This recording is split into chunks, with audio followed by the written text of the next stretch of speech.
Donnie and Dolly. The team is supported by ableauctions.ca. Closing your business? We can help. Thomas.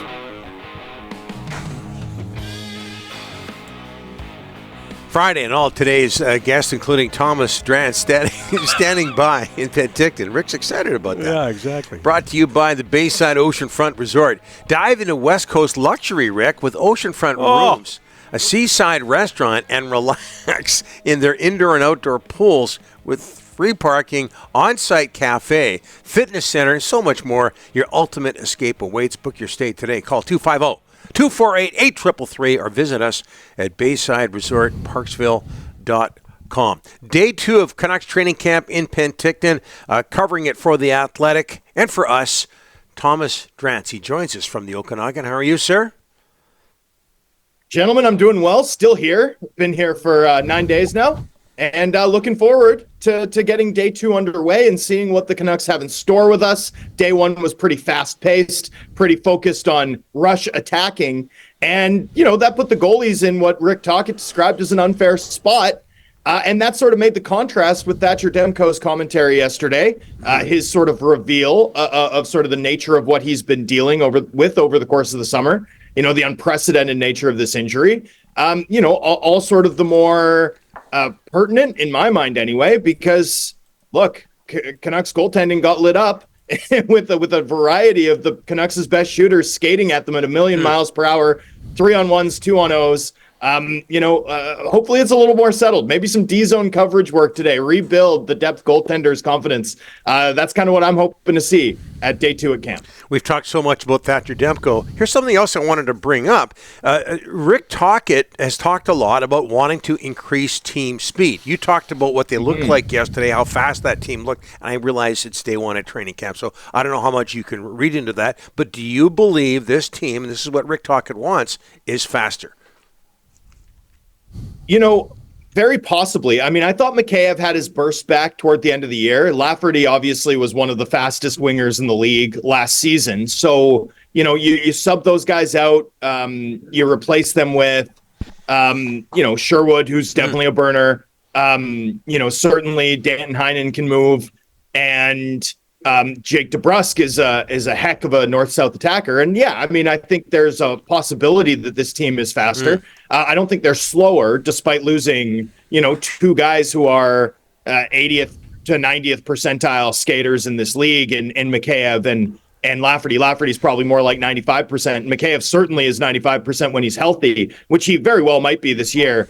Probably wasn't until the last 20 games and into the playoffs last season. So, I suspect they could be somewhat faster. That there's not a ton of sort of get up and go on the back end, right? And I think losing Zadorov's secondary puck moving, right? Because it's not just about speed, although Zadorov's a strong skater. It's the way that he's willing to push the puck, the chances he's willing to take, and how that gave the Canucks sort of a secondary puck moving option last season, especially when the Hughes-Hronek pair wasn't on the ice. That's gone, right? And I don't see a guy in this lineup who can replace that necessarily. So, look, is this team faster? I'm not sure. And here's sort of where this goes to the next level. One thing I note is if you think their biggest competition in the Pacific is the Edmonton Oilers, and certainly I do, the Oilers lost Holloway and Ryan McLeod. Those guys can burn, right? And so I kind of look at this Oilers team and think, hey, look, like that team might not be as fast as they were last season.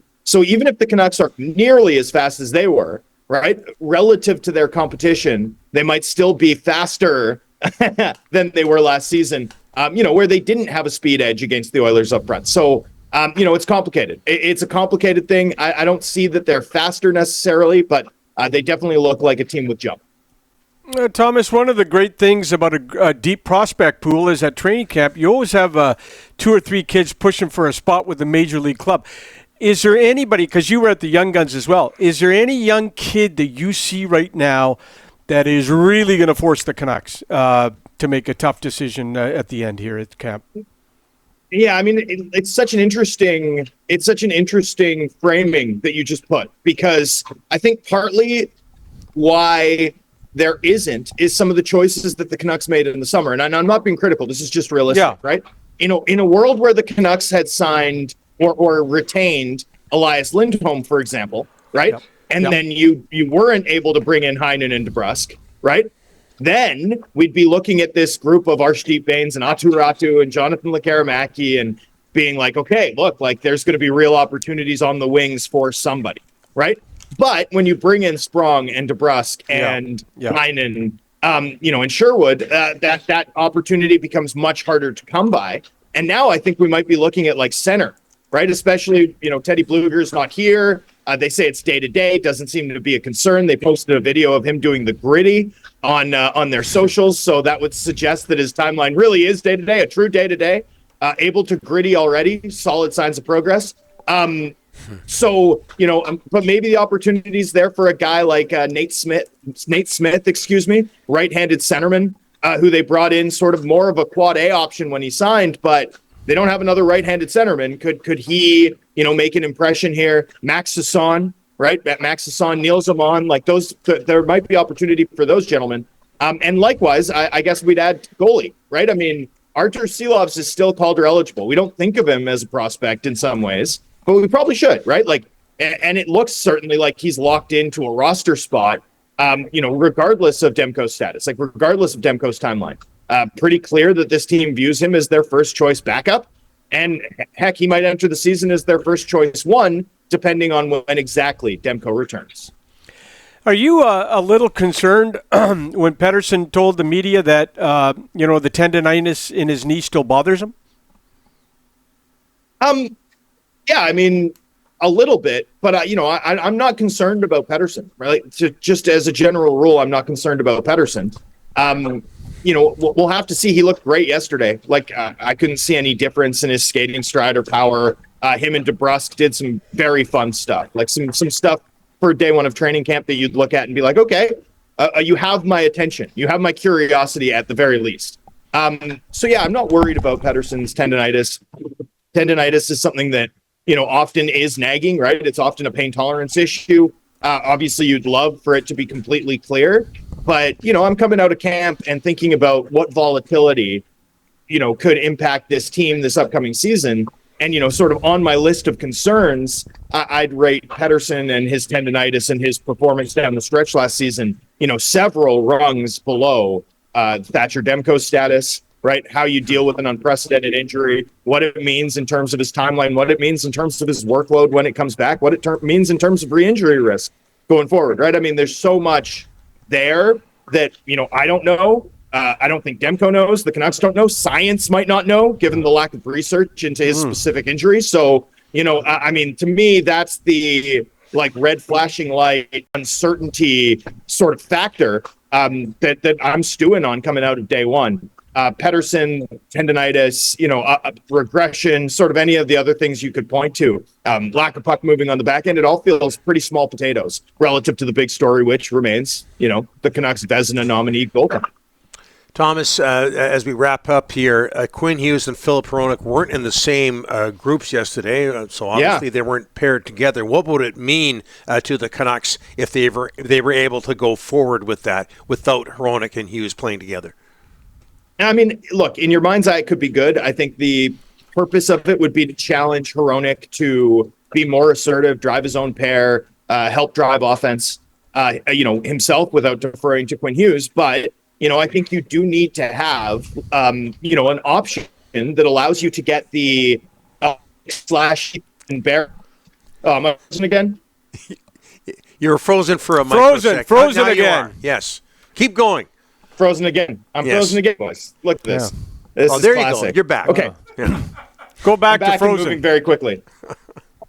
So the key is, and it's not just Hronek that unlocked this level of control out of Quinn Hughes, right? Like the Canucks had that too with Ethan Bear, right? Now, it wasn't as prolific in terms of point production and in terms of goal differential, but when you put Hughes with a puck mover, it seems to unlock a different level from this team at the top end of the lineup. Hughes was paired with Noah Juulsen at day one.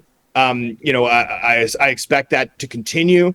Based on the fact that right in front of me as Group B gets started, Vincent Desharnais is again with Carson Soucy. So, Hughes Juulsen doesn't have that same impact, right? You get more of the sort of results that you had with, Hughes Ben and the variety, Hughes Pullman, a variety of the other defensive-oriented defenders that he's played with.